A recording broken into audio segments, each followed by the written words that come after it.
Hello students, welcome back to today's session of Indian polity. आपको पता है हम इंडियन पॉलिटी की एक सीरीज चला रहे हैं।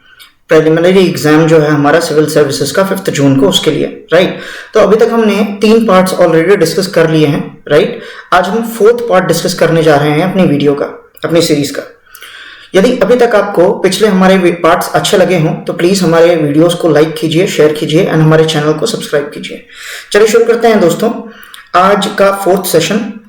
जो अदर इंपॉर्टेंट न्यूज़ रिलेटेड है कॉन्स्टिट्यूशन से, उसे आज की क्लास में हम डील करने वाले हैं राइट। ओके, तो आइए फर्स्ट न्यूज़ देखते हैं। फर्स्ट न्यूज़ है constituent assembly, first sitting of constituent assembly completed. तो कॉन्स्टिट्यूएंट असेंबली से रिलेटेड न्यूज़ है। न्यूज़ क्या है कि first sitting of constituent assembly completed 75 years. Constituent assembly की जो फर्स्ट सिटिंग है उसको 75 साल पूरे हो गए हैं। Okay great.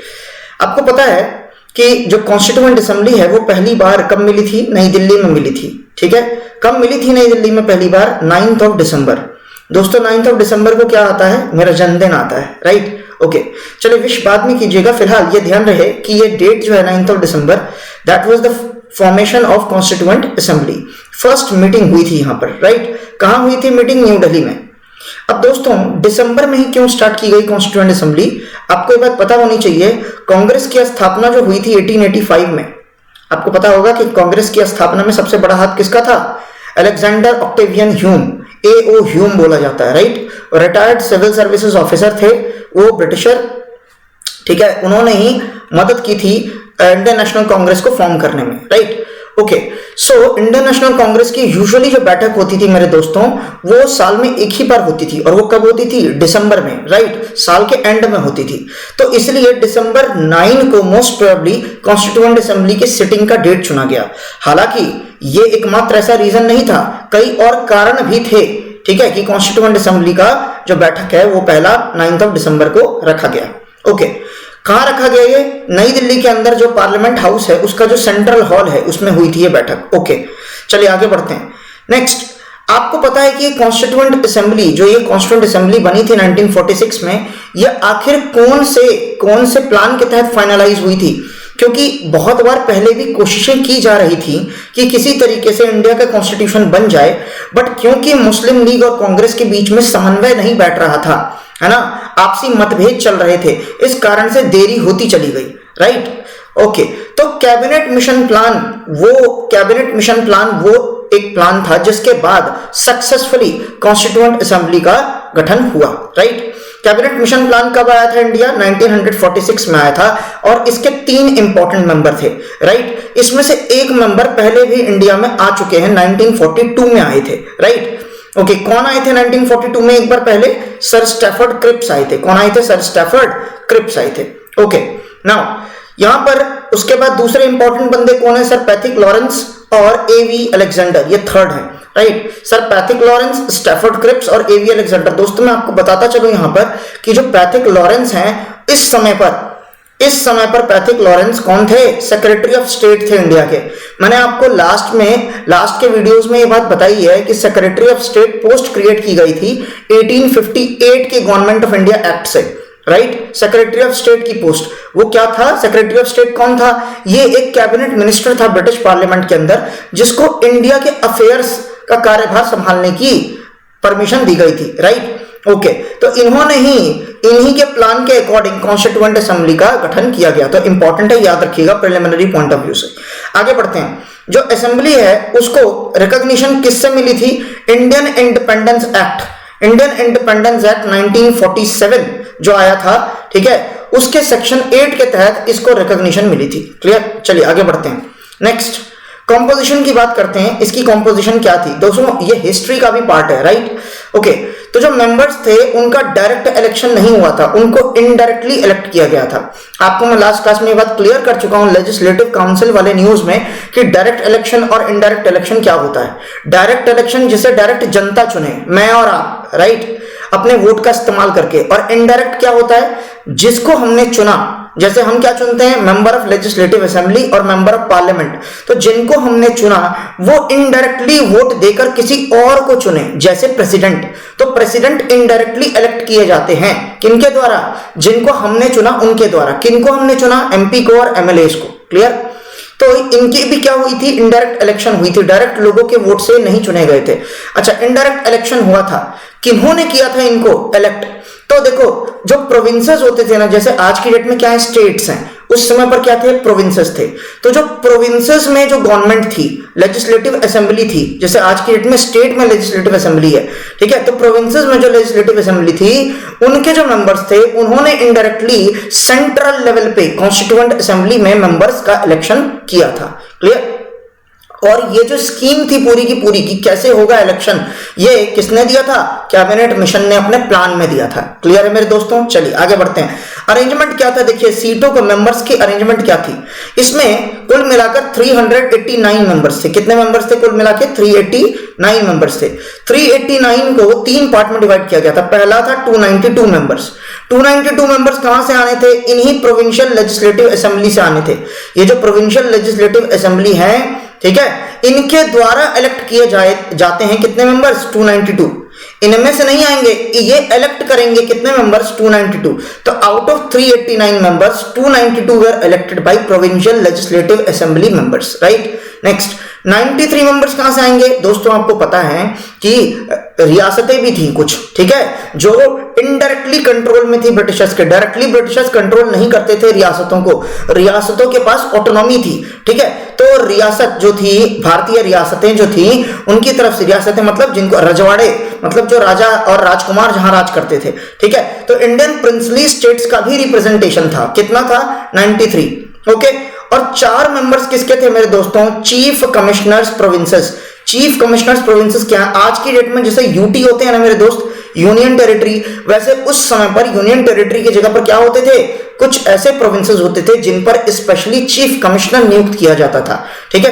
तो टोटल मेंबरशिप कितनी हो गई मेरे दोस्त? 389 हो गई, 389। तो 292 प्रोविंशियल लेजिस्लेटिव असेंबलीज जहां डायरेक्टली इलेक्टेड मेंबर्स इलेक्ट करते हैं, ठीक है। उसके बाद इंडियन प्रिंसली स्टेट्स, जहां से कितने मेंबर्स आएंगे? 93। और 4 हो गए आज की डेट में जैसे यूटी है, वैसे उस समय पर कुछ खास प्रोविंसेस होते थे जिन पर चीफ कमिश्नर अपना रूल चलाते थे। Next, however as a result of partition, देखो भाई, माउंटबेटन प्लान बहुत इंपॉर्टेंट प्लान है। माउंटबेटन प्लान को ही बाल्कन प्लान बोला जाता है। क्या बोला जाता है? बाल्कन प्लान, ठीक है।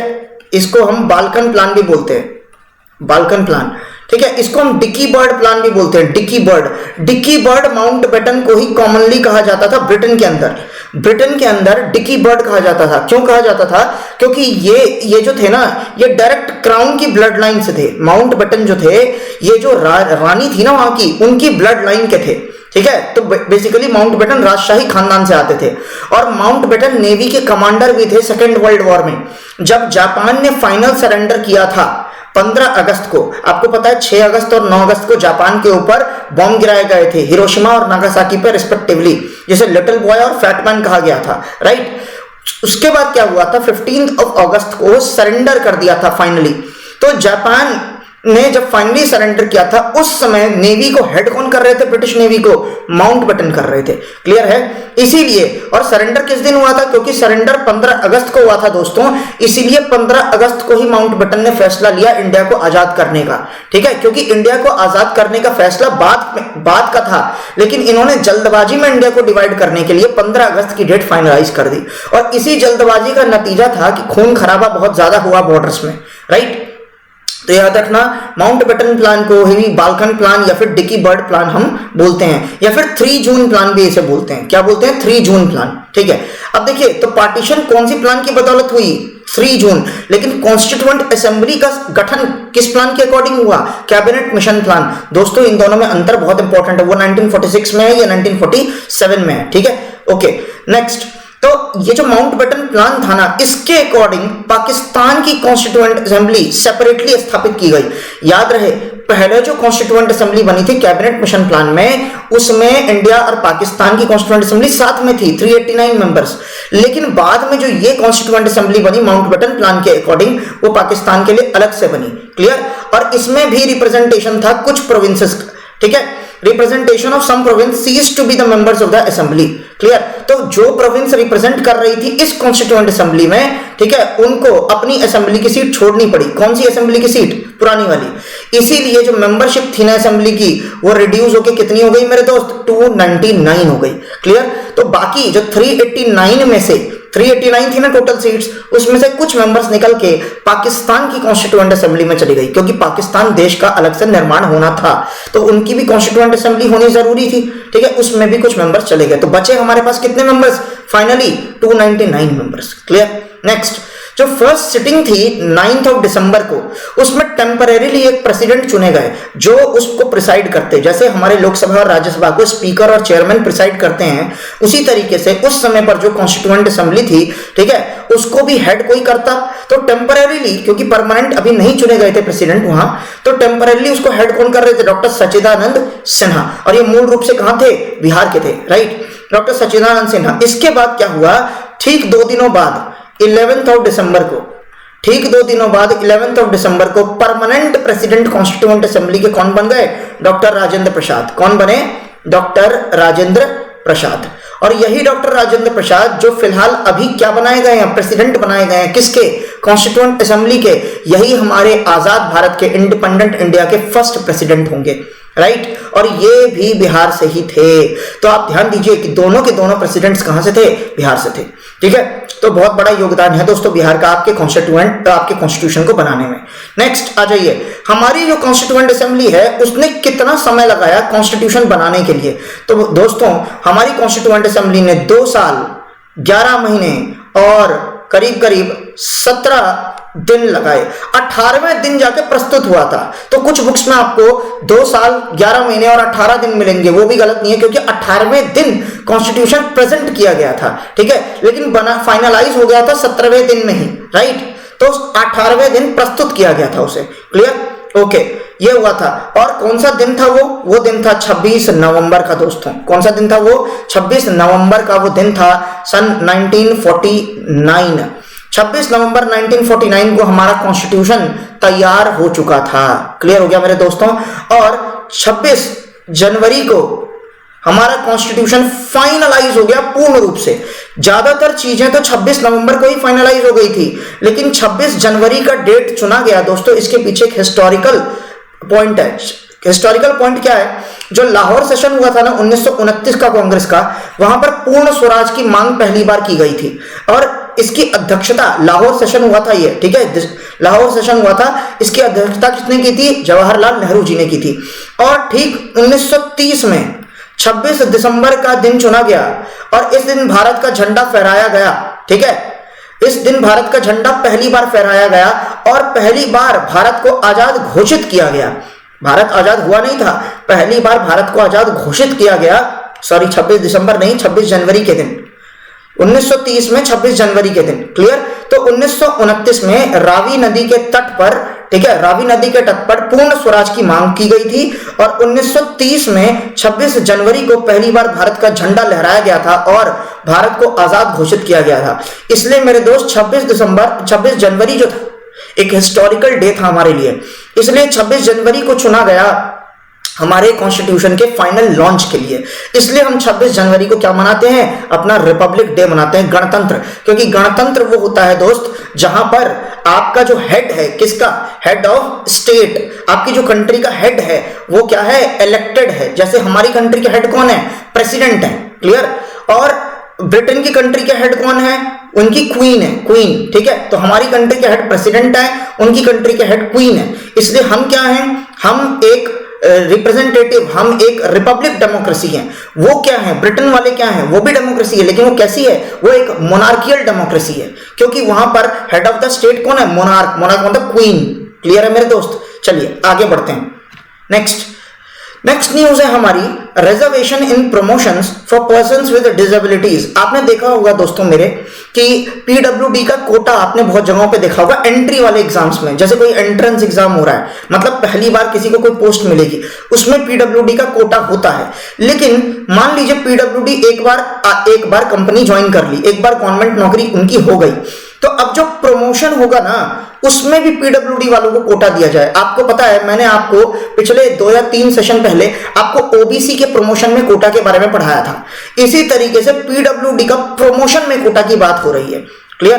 तो देखिए सुप्रीम कोर्ट ने इसमें क्या कहा है। सुप्रीम कोर्ट ने सेंटर को यह निर्देश दिया है कि वो कुछ इंस्ट्रक्शंस जारी करे, ठीक है, किसके लिए, कि किस तरीके से रिजर्वेशन दिया जाएगा पीडब्ल्यूडीज को प्रमोशन में। तो सेंटर को यह निर्देश दिया है सुप्रीम कोर्ट ने कि आप प्लीज कुछ दिशा निर्देश जारी करें जिससे ये पता चले कि हाँ रिजर्वेशन दिया जाएगा। तो एससी ने क्या कहा है, सुप्रीम कोर्ट ने क्या कहा है कि उन्होंने ये कहा है कि जो राइट्स ऑफ पीडब्ल्यूडी एक्ट 2016 का जो एक्ट है इसके सेक्शन 34 के अकॉर्डिंग इंस्ट्रक्शन इशू करने चाहिए किसको, सेंटर को।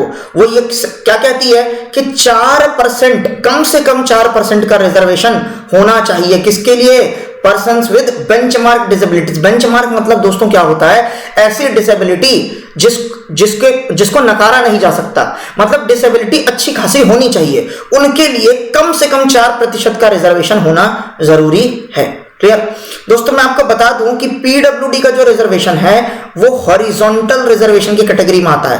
हॉरिजॉन्टल रिजर्वेशन क्या होता है, मैंने आपको क्या बताया था, 4 वर्टिकल रिजर्वेशन की कैटेगरी होती है, अनरिजर्व, ओबीसी, एससी और एसटी। जाके मेरी पहली वीडियो जो है पार्ट नंबर 1 उसको जाके एक बार विजिट कीजिए। इसको हम लोग बोलते हैं वर्टिकल रिजर्वेशन, ऊपर से नीचे, ठीक है। जबकि इनके अंदर हर कास्ट के अंदर पीडब्ल्यूडी, विमेन, एक्स सर्विसमैन,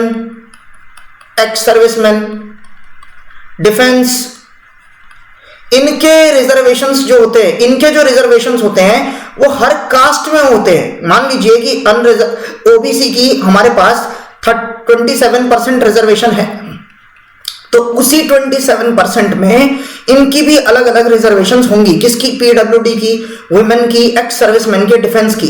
इसी तरीके से एससी में भी इन सबकी रिजर्वेशन होगी, इसी तरीके से एसटी में भी होगी, अनरिजर्व्ड में भी होगी। इसका मतलब दोस्तों कि हर कास्ट में ये वाले रिजर्वेशंस वैलिड होते हैं। कौन से, PWD, women, ex serviceman, sports quota का भी रिजर्वेशन होता है। इसका मतलब इसे बोलते हैं हॉरिजॉन्टल रिजर्वेशन, मतलब हर कास्ट पे ही रिजर्वेशन लगेगी। जबकि वर्टिकल रिजर्वेशन में 4 ही रिजर्वेशन आती है, अनरिजर्व्ड, ओबीसी, एससी और एसटी। अनरिजर्व्ड रिजर्वेशन नहीं है, रिजर्वेशन 3 हो गई, ठीक है। तो इस तरीके से इनको कम से कम 4% का रिजर्वेशन। अब देखिए मैंने अभी आपको क्या बोला, बेंचमार्क डिसेबिलिटी क्या होती है। तो इस एक्ट में साफ साफ ये बात डिफाइन की गई है कि कोई ऐसा पर्सन जिसकी डिसेबिलिटी, जिसकी कोई खास डिसेबिलिटी, जैसे आंख की डिसेबिलिटी है, हाथ की डिसेबिलिटी है, तो डिसेबिलिटी कम से कम 40% होनी चाहिए। मतलब यदि आपकी सपोज करो हाथ की डिसेबिलिटी का आप रिजर्वेशन का फायदा उठाना चाहते हैं तो हाथ की डिसेबिलिटी कम से कम 40% होनी चाहिए, समझे। तो 40% से कम डिसेबिलिटी वाले पर्सन को डिसेबल नहीं माना जाएगा। क्लियर है? इसी को बोलते हैं बेंचमार्क डिसेबिलिटी, ठीक है। नेक्स्ट, और इस एक्ट के अंदर कितनी ऐसी डिसेबिलिटीज को कवर किया गया है, 21 तरीके की। मैंने क्या बोला, नाक की डिसेबिलिटी हो सकती है, आंख की डिसेबिलिटी हो सकती है, हाथ की डिसेबिलिटी हो सकती है, पैर की हो सकती है। इस तरीके से टोटल कितनी कैटेगरीज में स्पेसिफाई किया गया है, 21। आपको सारी 21 याद रखने की जरूरत नहीं है। आइए सुप्रीम कोर्ट के इससे रिलेटेड कुछ लैंडमार्क केसेस को जरा हम देख लें एक बार, ठीक है। सबसे पहला केस देखिए, Siddharaju versus state of Karnataka, जनवरी 2020 की जजमेंट है। इसमें देखो क्योंकि ज्यादा पुराना केस नहीं है तो ज्यादा चांस है आपके प्री एग्जाम में, right. Siddaraju versus state of Karnataka. देखो इसमें सुप्रीम कोर्ट ने यह बात कंफर्म कर दी थी कि पीडब्ल्यूडी वालों को रिजर्वेशन का हक है प्रमोशंस में भी। ध्यान से सुनो, अभी तक प्रमोशन में रिजर्वेशन नहीं दिया जाता था, लेकिन इनको यह बोला गया कि पीडब्ल्यूडी वालों का पूरा अधिकार है कि उनको रिजर्वेशन दिया जाए प्रमोशंस में भी, ठीक है। और सिर्फ एंट्री लेवल के रिक्रूटमेंट में नहीं, मतलब सिर्फ शुरुआती भर्ती में नहीं, प्रमोट होने में भी इनको रिजर्वेशन देना चाहिए, ठीक है। बट सेंटर ने अभी तक इसको इंप्लीमेंट नहीं किया था। क्लियर है? इसलिए सुप्रीम कोर्ट को दोबारा हस्तक्षेप करना पड़ा, ठीक है। Next, national federation of the blind case. इसमें सुप्रीम कोर्ट ने क्या बोला था कि जो रिजर्वेशन है वो कितना कितना दिया जाएगा, उसको group A services, group B, group C, group D. आपको दोस्तों पता होगा कि जो एंट्री लेवल की जॉब्स होती हैं गवर्नमेंट में, उनको बेसिकली 4 ग्रुप्स में कैटेगराइज किया गया है। ग्रुप ए सर्विसेज जिसमें आईएएस, आईपीएस है ना, आईएफएस ये सब आती हैं। ग्रुप बी सर्विसेज जो सिविल सर्विसेज के थ्रू भी कुछ कुछ पोस्ट होती हैं और एसएससी के थ्रू होती हैं, ग्रुप बी सर्विसेज। इसी तरीके से एसएससी के थ्रू ग्रुप सी सर्विसेज भी होती हैं। इसी तरीके से ग्रुप डी सर्विसेज भी एसएससी के थ्रू होती हैं, रेलवे के थ्रू होती हैं। ठीक है, तो ये अलग अलग कैटेगरी की पोस्ट है, इसमें कितना कितना रिजर्वेशन देना है, ठीक है, वो डिसाइड करना है। ठीक है, by computing reservation on total number of vacancies in the cadre strength. हर ग्रुप में जितनी वैकेंसी है उसके हिसाब से रिजर्वेशन कितना परसेंटेज दिया जाएगा वो डिसाइड होना है। ठीक है, both identified and non identified posts के लिए। ठीक है, चलिए नेक्स्ट, राजीव कुमार गुप्ता केस। इसमें सुप्रीम कोर्ट ने क्या कहा था मेरे दोस्तों, इन्होंने गवर्नमेंट को फिर से डायरेक्शन दिया था, निर्देश दिया था कि रिजर्वेशन को आइडेंटिफाइड ग्रुप ए और ग्रुप बी पोस्ट में भी एक्सटेंड किया जाए। क्योंकि दोस्तों देखो, ग्रुप ए और ग्रुप बी बहुत ही हाईली रेप्यूटेड पोस्ट होती हैं गवर्नमेंट ऑफ इंडिया की, इसलिए इसमें रिजर्वेशन, कोई भी किस्म का रिजर्वेशन, नया रिजर्वेशन जल्दी नहीं दिया जाता। सोचो यदि ग्रुप ए और ग्रुप बी सर्विसेज में प्रमोशन में भी रिजर्वेशन आ गया तो जो क्वालिटी है उससे कॉम्प्रोमाइज हो सकता है। लेकिन यहां पर सुप्रीम कोर्ट ने गवर्नमेंट को दिशा निर्देश दिया कि आप प्लीज पीडब्ल्यूडी का रिजर्वेशन सिर्फ ग्रुप सी और ग्रुप डी तक सीमित ना रखें, इसे ग्रुप ए और ग्रुप बी पर भी लागू करें। समझे भाई, तो गवर्नमेंट कतरा रही थी लागू करने में क्योंकि वो क्वालिटी से कॉम्प्रोमाइज हो जाता। ठीक है, चलिए नेक्स्ट। अब नेक्स्ट न्यूज है हमारी गवर्नमेंट एड। एड क्या होता है दोस्तों, हेल्प होती है। हेल्प किसी भी तरीके से हो सकती है, लेकिन ज्यादातर ये हेल्प किस फॉर्म में होती है, पैसे के फॉर्म में होती है, मॉनेटरी हेल्प होती है। ठीक है, ओके। सुप्रीम कोर्ट ने ये कहा कि जो इंस्टीट्यूशन का, किसी भी इंस्टीट्यूशन का राइट होता है गवर्नमेंट एड का under article 30 clause number 2 is not a fundamental right. दोस्तों ये बात ध्यान रहे कि हमारा जो आर्टिकल नंबर 29 और 30 है उसमें हम लोग क्या बोलते हैं कि कल्चरल, लिंग्विस्टिक और रिलीजियस माइनॉरिटीज जो हैं हमारे इंडिया के अंदर, नहीं है, उनको राइट्स मिलते हैं अपने कल्चर को प्रिजर्व करने के लिए, अपने लैंग्वेज को प्रिजर्व करने के लिए। इसी तरीके से वो अपने कल्चरल इंस्टीट्यूट्स भी खोल सकते हैं। ठीक है, और वहां पर अपने बच्चों के लिए खास, फॉर एग्जांपल हमारे देश में जो रिलीजियस माइनॉरिटीज हैं जैसे पारसीज हैं, बुद्धिस्ट हैं, जैन्स हैं, ठीक है, सिख्स हैं, मुस्लिम्स हैं, तो उनको माइनॉरिटी में रखा गया है। तो उनको पूरा पूरा अधिकार है कि वो अपना रिलीजन, अपना कल्चर को प्रिजर्व कर सकते हैं, वो अपने माइनॉरिटी इंस्टीट्यूशंस को खोल सकते हैं और अपने रूल वहां लागू कर सकते हैं। क्लियर, लेकिन वो निगरानी में किसके रहेंगे, ओवरऑल गवर्नमेंट के, लेकिन पॉलिसी के डिसीजंस कौन लेंगे, वो खुद ले सकते हैं। क्लियर, गवर्नमेंट अंदर हस्तक्षेप नहीं करेगी उसमें। तो देखो आर्टिकल 30 क्लॉज नंबर 2 का फायदा उठाते हुए कुछ इंस्टीट्यूशंस ने यह कहा कि हमें फंडामेंटल राइट है गवर्नमेंट एड का। नहीं, आपको गवर्नमेंट एड का फंडामेंटल राइट नहीं है, आपका ये हक नहीं है कि गवर्नमेंट आपको देगी ही देगी मदद के लिए पैसा। बात समझो, गवर्नमेंट को यदि लगता है कि आपको मदद चाहिए तो गवर्नमेंट दे सकती है, गवर्नमेंट की मर्जी है, ये गवर्नमेंट के ऊपर डिपेंड करता है, ये आपका हक नहीं है। बात समझना, तो यही सुप्रीम कोर्ट ने बात साफ कर दी है कि गवर्नमेंट आपके माइनॉरिटी इंस्टीट्यूशंस की हेल्प करेगी, ये आपका हक नहीं है, this is not your fundamental right. Clear, next, article number 30 clause 2 ये बात साफ कर देता है कि states that the government shall not discriminate against any educational institute on the ground that it is under the management of minority whether based on religion or language while giving aid। हमने क्या बोला कि government भेदभाव नहीं करेगी। मान लो कि government जो है, फॉर एग्जांपल यहां पर एक गवर्नमेंट स्कूल है, ठीक है, और यहां पर एक मदरसा है, सपोज ये करिए ये मदरसा है, ठीक है। आपको पता है मदरसा क्या है, एक माइनॉरिटी इंस्टीट्यूशन है, जबकि गवर्नमेंट स्कूल क्या है, गवर्नमेंट के अंडर डायरेक्टली आने वाला इंस्टीट्यूशन है। इसमें पॉलिसी के डिसीजन भी कौन लेता है, गवर्नमेंट। अब देखो आर्टिकल 30 क्लॉज 2 ये क्या बोलता है, फंडामेंटल राइट क्या बोलता है, ये बोलता है कि गवर्नमेंट जो हेल्प करेगी ना, चाहे वो गवर्नमेंट स्कूल की करे, चाहे वो किसी माइनॉरिटी इंस्टीट्यूशन की करे, इन दोनों की मदद करने में गवर्नमेंट को कॉम्प्रोमाइज, मतलब गवर्नमेंट भेदभाव नहीं कर सकती। मतलब जितनी पैसे की मदद गवर्नमेंट स्कूल को मिलेगी उतनी ही पैसे की मदद गवर्नमेंट को करनी चाहिए, किसको, इस माइनॉरिटी इंस्टीट्यूशन को भी। लेकिन ये आपका हक नहीं है कि आप गवर्नमेंट से मांगो कि उसकी मदद की तो हमारी क्यों नहीं की। बात समझना, माइनॉरिटी इंस्टीट्यूशन का ये फंडामेंटल राइट नहीं है, ये गवर्नमेंट का एक कह सकते हो कर्तव्य है कि उसे मदद करनी चाहिए, लेकिन यदि वो नहीं करती तो या आप ये नहीं कह सकते कि गवर्नमेंट ने मदद नहीं की तो हम केस कर देंगे। समझे मेरी बात? तो ये आपका फंडामेंटल राइट नहीं है, बात क्लियर कर दी है सुप्रीम कोर्ट ने, ठीक है। क्योंकि देखो आर्टिकल जो 30 है ना वो सब्जेक्टेड है टू सम रीजनेबल रेस्ट्रिक्शंस, मतलब आर्टिकल 30 जो है वो एब्सोल्यूट नहीं है, मतलब उसमें कुछ रेस्ट्रिक्शंस भी आती हैं। हाँ ये बात है कि गवर्नमेंट को मदद करनी चाहिए बराबर, कोई भेदभाव नहीं करना चाहिए, लेकिन कुछ रेस्ट्रिक्शंस है। आइए रेस्ट्रिक्शंस देखते हैं। जो एडेड इंस्टीट्यूट्स होते हैं ना, कुछ आपने सुना होगा गवर्नमेंट एडेड कॉलेज, उसमें क्या होता है आधा आधा काम गवर्नमेंट करती है और आधा काम प्राइवेट, तो गवर्नमेंट मदद करती है पैसों से। तो जो एडेड इंस्टीट्यूशंस है ना, there can not be any difference between minority and non minority one, but if an institution does not want to accept and comply with conditions accompanying such aid, it is well open to decline the grant। अब मान लो कि government ये कहती है कि मदरसा ठीक है आपने खोल लिया, लेकिन मदरसे के अंदर सिर्फ मुस्लिम बच्चे नहीं पढ़ेंगे, बाकी धर्मों के भी बच्चों को पढ़ने का अधिकार दीजिए, ठीक है। मान लो गवर्नमेंट मदरसे को बोलती है कि आपके इंस्टीट्यूशन में सिर्फ मुस्लिम स्टूडेंट्स नहीं पढ़ेंगे और भी रिलीजन के बच्चों को पढ़ने का बराबर अधिकार दीजिए। यदि ये गवर्नमेंट की बात नहीं मानती तो गवर्नमेंट के पास पूरा पूरा अधिकार है कि वो इसको ग्रांट देने से मना कर दे। बात समझ रहे हो? तो ये इसका मौलिक अधिकार नहीं है कि ये मांगेगी कि हमें ग्रांट दो, ठीक है। तो ये गवर्नमेंट की बात जब मान ही नहीं रही तो फिर गवर्नमेंट को ये मांग नहीं सकती गवर्नमेंट से कि हमें भी पैसा बराबर का क्यों नहीं मिल रहा। क्लियर है भाई? तो गवर्नमेंट इसे ठुकरा भी सकती है पैसा देने से। क्लियर? नेक्स्ट न्यूज है हमारी सेडिशन, ठीक है। कौन सी न्यूज है? सेडिशन।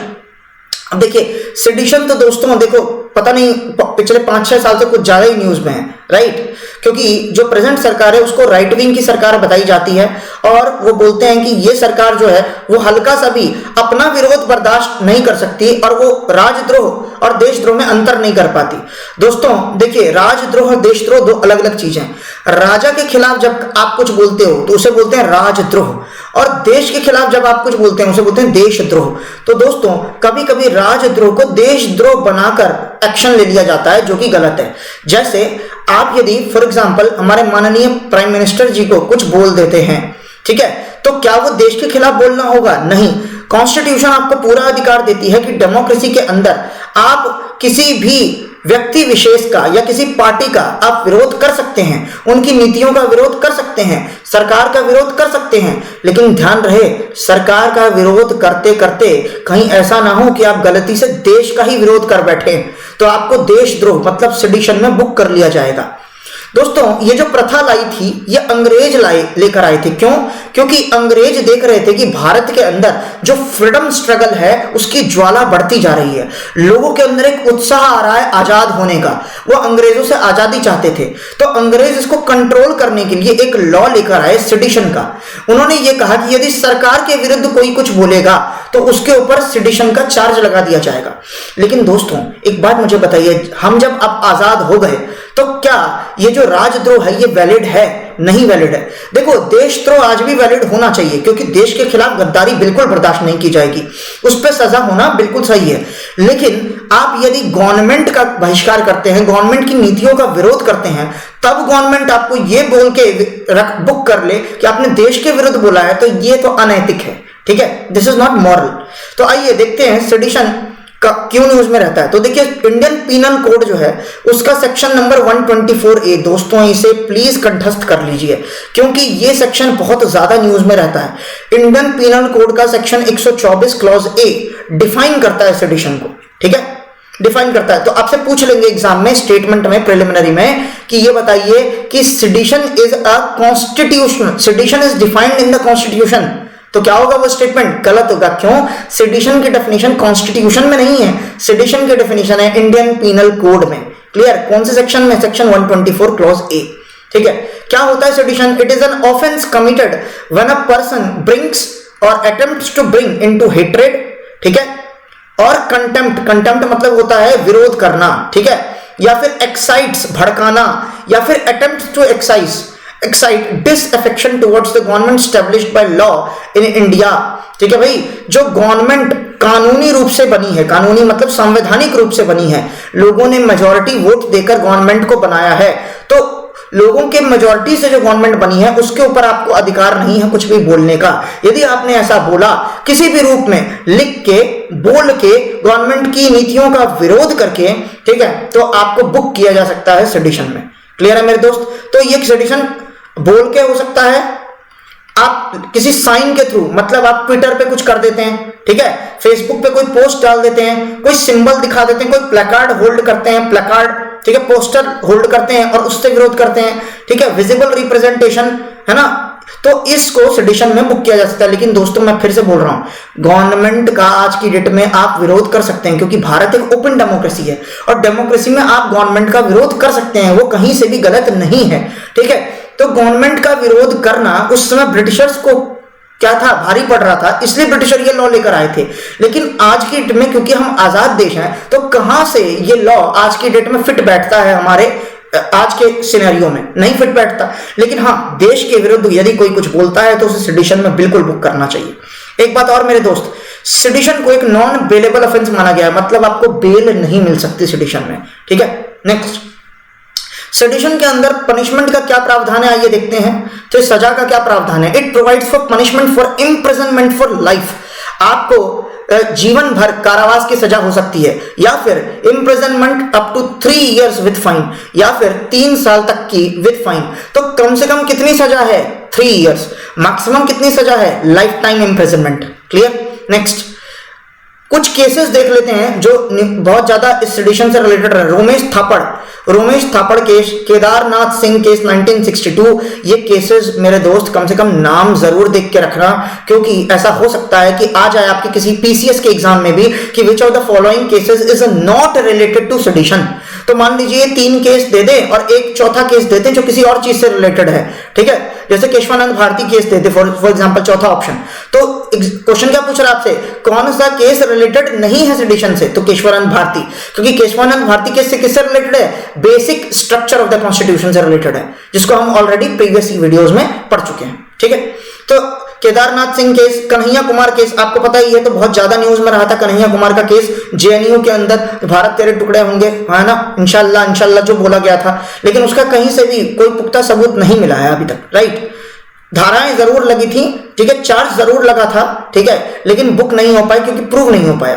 तो यहां पर रीडिफाइन किया गया सेडिशियस एक्ट को, ठीक है। तो सुप्रीम कोर्ट ने अपने वर्डिक्ट में सेडिशन को रीडिफाइन किया। क्या बोला सुप्रीम कोर्ट ने कि only if it has essential ingredients. जैसे देखो, सेडिशन में आप किसी को तभी बुक कर सकते हैं जब इनमें से कोई बात देखी जाए, ये सुप्रीम कोर्ट ने कहा है। मतलब डेफिनेशन सुप्रीम कोर्ट ने थोड़ी बहुत क्या की है, मॉडिफाई की है सेडिशन की। आइए देखते हैं क्या बोला है।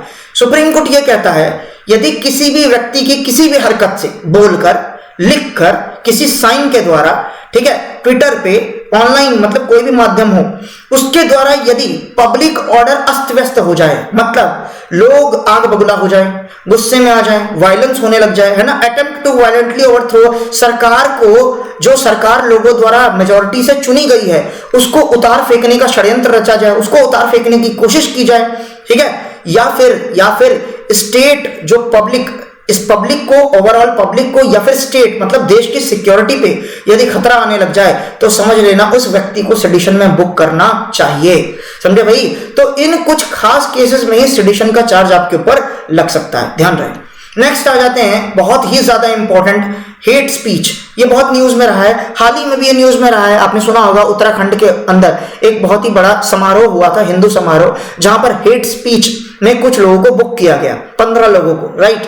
तो बहुत ज्यादा ये न्यूज में रहा था मेरे दोस्त। तो देखिए क्या हुआ है, होम मिनिस्ट्री ने एक पैनल कॉन्स्टिट्यूट किया है, क्या करने के लिए?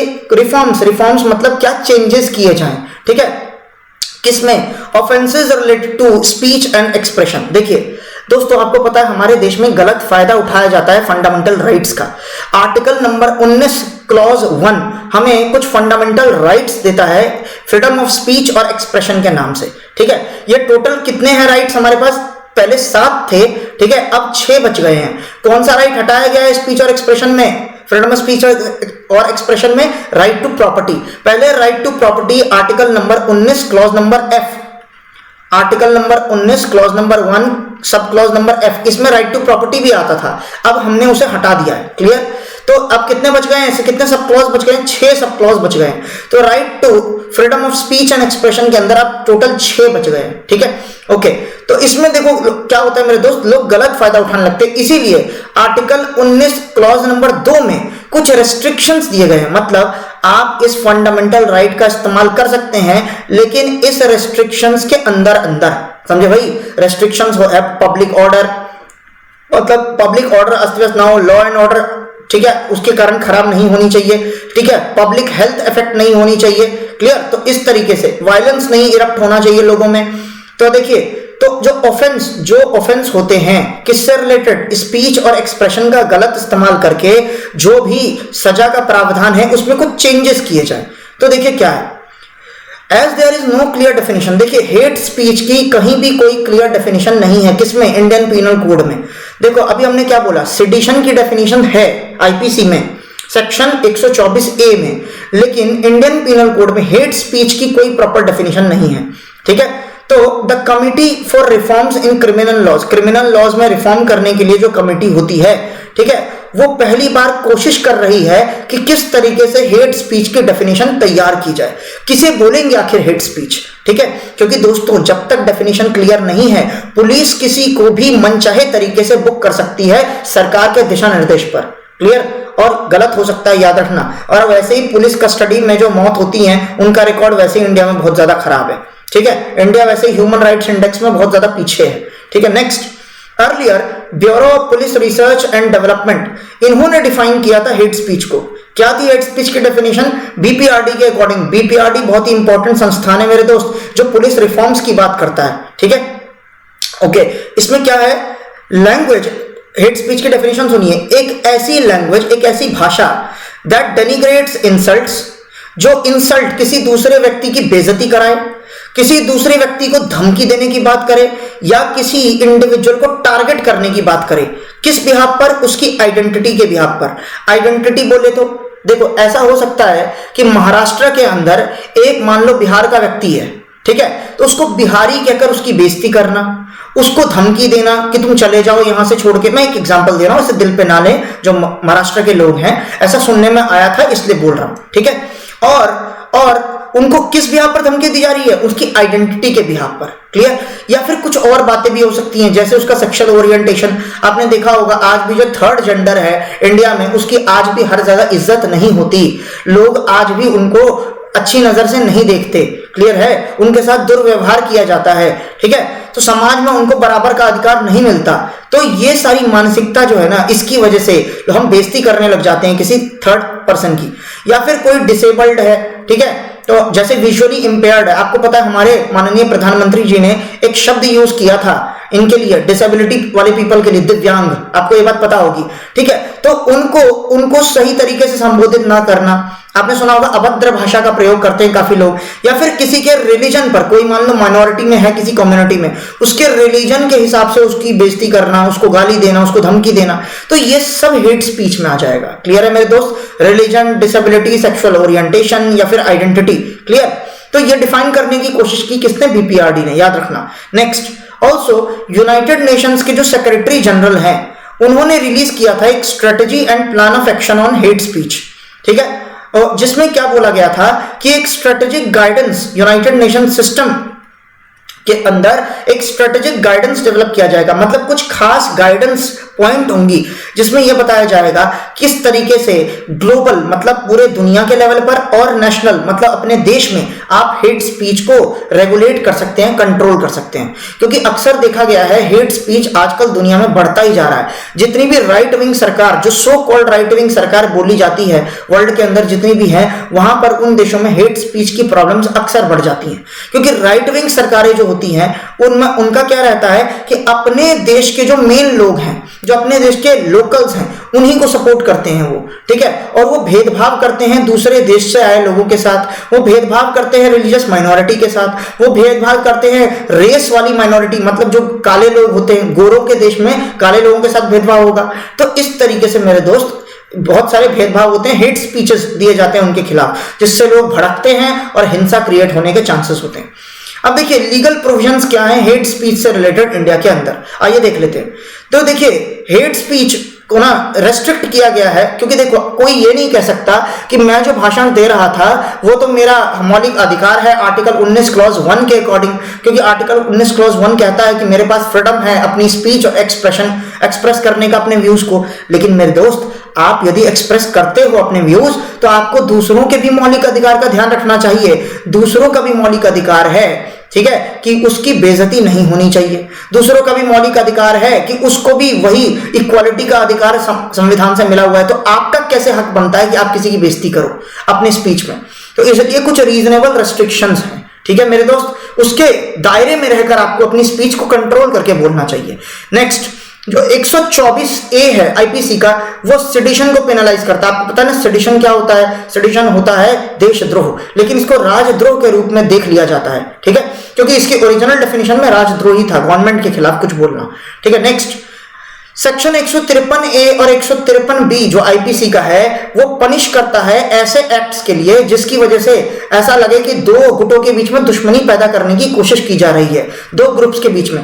तो यदि कोई भी व्यक्ति दो गुटों के बीच दुश्मनी पैदा करने की कोशिश करता है, लोगों में फूट डालने की कोशिश करता है अपने स्पीच के माध्यम से, वो लिखित रूप में हो सकता है, वो कथित रूप में हो सकता है, वो प्रेजेंट सिंबल्स या साइन के फॉर्म में हो सकता है, तो उसको बुक कर लिया जाएगा आईपीसी की धारा 153A और 153B के तहत। क्लियर? ये सजा का प्रावधान बता रहा हूं मैं आपको।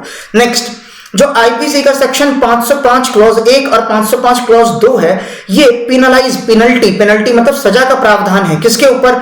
यदि कोई पब्लिकेशन में, मतलब कोई बुक छपती है, कोई नॉवेल छपती है, या फिर कोई अखबार ऐसा छपता है, या ठीक है, जिसमें कोई ऐसी स्टेटमेंट या फिर कोई ऐसा र्यूमर क्या होता है? अफवाह, कोई ऐसी अफवाह या कोई ऐसी रिपोर्ट आती है जिसकी वजह से पब्लिक के अंदर डिसऑर्डरनेस क्रिएट हो जाए, मतलब समाज के अंदर क्या पैदा करने की कोशिश की जाए? खाई पैदा, दो गुटों के बीच में खाई पैदा करने की कोशिश की जाए, समाज के दो गुटों के बीच में रोष पैदा करने की कोशिश की जाए, दुश्मनी पैदा करने की कोशिश की जाए, तो फिर ऐसे किसी पब्लिकेशन में यदि होता है, या फिर व्हाट्सएप पे, फेसबुक पे ऐसा कोई गलत मैसेज सर्कुलेट भी आप करते हैं, तो आपको भी बुक कर लिया जाएगा मेरे दोस्त सेक्शन 505(1) और 505 क्लॉज 2 में। क्लियर? नेक्स्ट, जो लॉ कमीशन, आपको पता है लॉ कमीशन की बहुत सारी रिपोर्ट आई है, लॉ कमीशन फॉर्म किया जाता है और वो इंडिया के अंदर जो लॉ एंड ऑर्डर का सिचुएशन होगा उसको पूरा स्टडी करते हैं, अपनी एक रिपोर्ट प्रस्तुत करते हैं।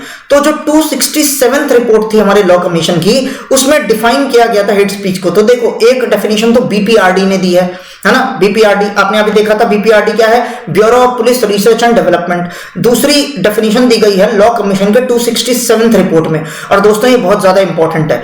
हेट स्पीच को उन्होंने क्या बोला है? इंसाइटमेंट मतलब होता है उकसाना, किसी को उकसा रहे हो आप, ठीक है। इंसाइटमेंट टू क्या? टू घृणा, मतलब आप किसी को उकसा रहे हो, गुस्सा पैदा कर रहे हो, दुश्मनी पैदा करने की कोशिश कर रहे हो, कुछ ऐसी बातें कहकर, ठीक है। किसके बीच में? तो समाज के कुछ लोग बैठे हुए हैं, उनमें आप भड़का रहे हो उन लोगों को, किसके खिलाफ? किसी दूसरे धर्म के लोगों के खिलाफ, किसी दूसरे कल्चर, किसी दूसरे लैंग्वेज के लोगों के खिलाफ, किसी दूसरे रेस के लोगों के खिलाफ, किसी दूसरे जेंडर के खिलाफ, ठीक है। तो मैंने क्या बोला? Race, ethnicity, sexual orientation, religious belief. तो जब आप लोगों को भड़काते हो, ठीक है, तो इस माध्यम से, तो उसे क्या बोलेंगे हम? हेट स्पीच बोलेंगे। ये डेफिनेशन किसने दी थी मेरे दोस्त? लॉ कमीशन ने। काफी मिलती जुलती डेफिनेशन है बीपीआरडी ने जो दी उससे, ठीक है। नेक्स्ट, देखो कुछ कमिटीज ने रिकमेंडेशन दी है हेट स्पीच के रिकॉर्डिंग, तो ये बहुत ज्यादा इंपॉर्टेंट हो जाता है मेरे दोस्त, क्योंकि ज्यादा पुरानी रिकमेंडेशन नहीं है कमिटी की।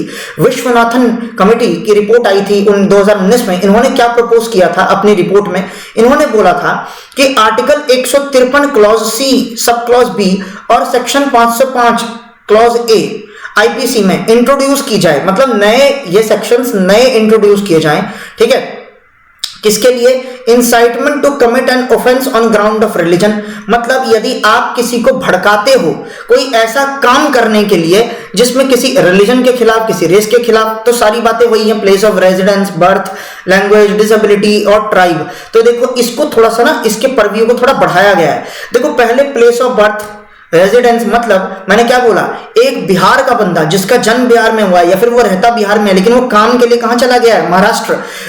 वहां पर यदि उसके खिलाफ ऐसी हेट स्पीच दी जाए, तो ऐसा व्यक्ति जो हेट स्पीच दे रहा है उसको बुक किया जा सकता है section 153C sub clause B और सेक्शन 505 के तहत। क्लियर है मेरे दोस्त? नेक्स्ट, बेस बरुआ कमेटी 2014, इन्होंने प्रपोज किया कि अमेंड किया जाए सेक्शन 153C को। देखो बाद में अमेंडमेंट हो गई ना विश्वनाथन कमेटी में, आपने क्या देखा, देखो विश्वनाथन कमेटी में अमेंडमेंट की गई थी ना बाद में, इसी में जो बेस बरुआ कमेटी ने बोला था उसको फॉलो किया विश्वनाथन कमेटी ने। क्लियर है? ठीक है, तो इन्होंने भी ये बोला था कि अमेंडमेंट की जाए सेक्शन 153C में आईपीसी के। ठीक है, और पनिश किया जाए कितने साल के लिए? 5 साल के लिए। जो भी हेट स्पीच करता है उसको 5 साल और फाइन साथ में, या फिर दोनों। ठीक है, और सेक्शन 509 क्लॉज ए आईपीसी का, जिसमें कोई शब्द ऐसा आपने बोला या फिर कोई ऐसा आपने हाव भाव एक्सप्रेशन से, अपने चेहरे से, अपने हाथों से कोई ऐसा एक्सप्रेशन दिया, या कोई ऐसा कृत्य आपने किया, कोई ऐसा काम आपने किया जिससे समाज के किसी दूसरे वर्ग की बेइज्जती आपने करने की कोशिश की, तो उस केस में 3 साल की सजा का प्रावधान है, या फिर फाइन, या फिर दोनों। क्लियर है मेरे दोस्त? तो ये कुछ रिकमेंडेशंस थी कुछ कमिटीज की। आइए अपनी नेक्स्ट इंपॉर्टेंट न्यूज पर चलते हैं। ये भी हाल के समय में काफी न्यूज में था, सैक्रिलेज। सैक्रिलेज आपने सुना होगा, पंजाब के अंदर 2 लोगों की मृत्यु कर दी गई सैक्रिलेज के न्यूज के र्यूमर की। लेकिन वो र्यूमर नहीं था मेरे दोस्त, वो बात सत्य थी। लेकिन यहां पर लॉ एंड ऑर्डर कंडीशन की इंपॉर्टेंट बात है, क्योंकि लॉ एंड ऑर्डर आप अपने हाथ में नहीं ले सकते। आपको पता है एक केस हुआ था पंजाब में, जहां गुरु ग्रंथ साहिब, ठीक है, गुरु ग्रंथ साहिब जिनका सबसे उच्च स्थान माना जाता है, ठीक है, सिख धर्म में गुरु ग्रंथ साहिब का। तो गुरु ग्रंथ साहिब क्या है? वो एक पवित्र किताब है, ठीक है, जिसमें गुरुवाणी लिखी गई है। तो इस पवित्र किताब के साथ छेड़खानी करने की कोशिश की गई एक व्यक्ति द्वारा। तो जिस व्यक्ति ने गुरु ग्रंथ साहिब में छेड़खानी करने की कोशिश की, उसको सैक्रिलेज बताकर उसकी मृत्यु कर दी गई। सैक्रिलेज क्या होता है? मैंने क्या बोला, कोई भी आपकी पवित्र वस्तु है, किसी भी धर्म की कोई पवित्र वस्तु है, यदि उसके साथ कोई छेड़खानी करने की कोशिश करेगा, उसे मैला करने की कोशिश करेगा, तो मेरे दोस्त उसको सैक्रिलेज की कैटेगरी में गिना जाएगा। क्लियर? तो देखिए, पंजाब गवर्नमेंट ने सेंटर को यह बात लिखी थी कि एसेंट दिया जाए। एसेंट मतलब हामी भरी जाए, मतलब इजाजत दी जाए। किसको? स्टेट एक बिल लेकर आया था, पंजाब गवर्नमेंट अपनी लेजिस्लेटिव असेंबली में एक बिल लेकर आई थी, ठीक है। और इस बिल ने क्या प्रपोज किया था कि लाइफ इम्प्रिजनमेंट दिया जाए ऐसे लोगों को जो रिलीजियस स्क्रिप्चर्स को मैला करने की कोशिश करें, या फिर रिलीजियस स्क्रिप्चर्स की बेइज्जती करने की कोशिश करें, या फिर उनकी रिलीजियस स्क्रिप्चर्स को नीचा दिखाने की कोशिश करें 4 धर्मों में, और 4 रिलीजन्स। तो जितने भी मेजर धर्म हैं, जितने भी मेजर, पहले तो उन्होंने सिर्फ सिख धर्म के लिए बोला था, लेकिन बाद में उन्होंने चेंज करके सारे धर्मों के लिए बोल दिया, ठीक है। तो इन्होंने ये बोला सेंटर को कि आप प्लीज हमारे इस बिल को पास होने में हमारी मदद करें, इसको हामी दें, ठीक है। तो देखिए, सैक्रिलेज जिसको ब्लास्फेमी भी कहा जाता है दोस्तों, ब्लास्फेमी भी यही होता है, लेकिन ब्लास्फेमी एक छोटा रूप है, सैक्रिलेज एक बड़ा रूप है, समझे। सैक्रिलेज एक बहुत बड़ा रूप है, ब्लास्फेमी उसके अंडर आता है, ठीक है। तो ब्लास्फेमी में भी यही होता है कि यदि आपने बोलकर किसी रिलीजन की बेइज्जती कर दी, कुछ लिखकर बेइज्जती कर दी, ठीक है, या फिर आपने कोई पोस्टर ऐसा है उसे फाड़ दिया। जैसे आपने सुना होगा पाकिस्तान में हाल ही में 2 या 3 लोगों को इस तरीके से मार दिया गया है। आसिया बीबी का बहुत फेमस केस है, आसिया बीबी जो कि एक क्रिश्चियन थी, ठीक है, और उनको यह बोल दिया गया था कि इन्होंने क्या किया, दूषित करने की कोशिश की है कुएं को। तो बेसिकली गलत इल्जाम लगा के कि इन्होंने पैगंबर मोहम्मद की बेइज्जती की है, इन्होंने कुरान की आयत को गलत तरीके से कोट किया है, ठीक है। इन्होंने आपने फ्रांस का केस सुना होगा कि आपको पता है मुस्लिम जो धर्म होता है, इस्लाम जो होता है, उसमें आप मूर्ति पूजन अलाउड नहीं है, और साथ में आप कोई कहीं भी किसी बुक में या कॉपी में कोई पिक्चर ड्रॉ नहीं कर सकते, ठीक है, किसी भी पैगंबर की। तो फ्रांस के जो चार्ली हेब्डो नाम की जो मैगजीन कंपनी थी, उन्होंने क्या किया था, कैरिकेचर मतलब एक नाटकीय तस्वीर ड्रॉ कर दी थी पैगंबर मोहम्मद की, ठीक है। तो उससे खफा होकर एक व्यक्ति ने वो शूट डाउन कर दिया था वहां पर, ठीक है, गोलीबारी हुई थी। तो हुई तो थी 2015-16 में, लेकिन उसको 5 साल जब पूरे हुए, ठीक है, तो फिर से एक कार्टून छाप दिया उन्होंने, चार्ली हेब्डो मैगजीन ने, ठीक है। तो उसको ब्लास्फेमी में गिनकर क्या करते हैं, ये जो धर्म के कट्टरपंथ लोग हैं वो मार देते हैं उस व्यक्ति को, ठीक है। तो ब्लास्फेमी और सैक्रिलेज काफी हद तक सिमिलर है, लेकिन सैक्रिलेज में काफी बड़े रूप भी आ जाते हैं, जैसे बुक, किसी की बुक को फाड़ना, किसी के बुक के पन्ने को फाड़ना, उस तरीके से, ठीक है। तो किसी भी रिलीजियस ऑब्जेक्ट को या फिर किसी भी रिलीजियस प्लेस को, जैसे गोल्डन टेम्पल है, गोल्डन टेम्पल के परिसर में सन 1984 में आपको पता है जो आर्मी को एंटर करने की इजाजत दे दी थी किसने, इंदिरा गांधी जी ने। उसी का फलस्वरूप क्या हुआ था कि इंदिरा गांधी जी को उनके 2 सिख बॉडीगार्ड्स ने क्या किया था, मार दिया था। जिसके बाद क्या हुआ, भयंकर 1984 के दंगे दिल्ली में सबसे ज्यादा हुए थे, काफी सारे सिखों को मार दिया गया, जो कि बहुत गलत हुआ, ठीक है। और अब जाके फाइनली सजा हुई है उनके जो दोषी थे 1984 के, अब जाके फाइनली सजा हुई है सन 2021 में, ठीक है। यदि आप न्यूज से अपडेटेड हैं तो आपको ये बात पता होगी, ठीक है। चलिए, तो यह बात याद रखना, किसी भी रिलीजियस ऑब्जेक्ट का या किसी भी रिलीजियस प्लेस का वो रिस्पेक्ट ना देना जो वो डिजर्व करता है, तो उसको सैक्रिलेज की कैटेगरी में गिना जाएगा, ठीक है। और इस पर लॉ बनाने की बहुत ज्यादा जरूरत है, वरना लोग लॉ एंड ऑर्डर को अपने हाथ में ले लेंगे और वो उस व्यक्ति को स्वयं मार देंगे। इससे क्या होगा मेरे दोस्त, लॉ एंड ऑर्डर खतरे में आ जाएगा, ठीक है। इंडिया एक डेमोक्रेसी है और यहाँ लॉ एंड ऑर्डर के हिसाब से चलना बहुत ज्यादा जरूरी है, वरना पब्लिक ऑर्डर फेल हो सकता है, लोगों में रोष जाग सकता है, ठीक है, और जिससे निर्दोष लोगों की भी हत्या हो सकती है। नेक्स्ट, इंडिया एक सेक्युलर स्टेट है। सेक्युलर स्टेट मतलब हमारी जो गवर्नमेंट है, इंडिया में जो गवर्नमेंट है वो हर धर्म की बराबर इज्जत करेगी, किसी भी धर्म को ऊपर या किसी भी धर्म को नीचे नहीं रख सकती। ऐसी स्टेट को बोलते हैं सेक्युलर स्टेट। तो इसे बोलते हैं पॉजिटिव सेक्युलरिज्म, ध्यान दें, इसे बोलते हैं पॉजिटिव सेक्युलरिज्म। इंडिया एक पॉजिटिवली सेक्युलर स्टेट है। इसका मतलब क्या हुआ कि इंडिया हर धर्म को बराबर रिस्पेक्ट देती है, ठीक है। लेकिन जो फ्रांस है, जैसे फ्रांस है या यूरोप की ज्यादातर जो कंट्रीज हैं, वो क्या है, वो नेगेटिवली सेक्युलर है। नेगेटिवली मतलब वो किसी भी धर्म को गवर्नमेंट किसी भी धर्म में हस्तक्षेप नहीं करेगी। मतलब वो देखो, धर्म को बराबरी का अधिकार यहां भी मिल रहा है, धर्म को बराबरी का अधिकार यहां भी मिल रहा है, यहां भी किसी धर्म को प्रमोट नहीं किया जा रहा, लेकिन यहां पर किसी भी धर्म की इन्वॉल्वमेंट नहीं है गवर्नमेंट में। लेकिन यहां पर क्या है, हर धर्म की बराबर इन्वॉल्वमेंट है गवर्नमेंट में, ठीक है। तो इसे बोलते हैं पॉजिटिव सेक्युलरिज्म, इसे बोलते हैं नेगेटिव सेक्युलरिज्म। क्लियर। नेक्स्ट आइए, सेक्शन 295, 295 ए, 96, 97, 98, तो बेसिकली 95 से लेकर 98, ठीक है। आईपीसी का जो है वो ब्लास्फेमी के जो इंसिडेंट है उससे डील करने की कोशिश करता है। तो देखो 295 क्या कहता है, ऐसा नहीं है कि सजा का प्रावधान नहीं है, लेकिन सजा जो है ना बहुत लाइट है, इसलिए लोगों को गुस्सा आ जाता है और वो खुद लॉ एंड ऑर्डर अपने हाथ में ले लेते हैं। वो कह रहे हैं इस सजा को बढ़ाओ, पंजाब की गवर्नमेंट अपने बिल में कह रही है इस सजा को बढ़ा के लाइफ टाइम इंप्रिजनमेंट दो उस व्यक्ति को, ठीक है, जो बेइज्जती करे किसी के धार्मिक स्थलों की, किसी के धार्मिक किताबों की, किसी के धार्मिक रंग रूपों की, ठीक है। तो देखिए सेक्शन 295 क्या करता है, वो पनिशमेंट के बारे में बात करता है।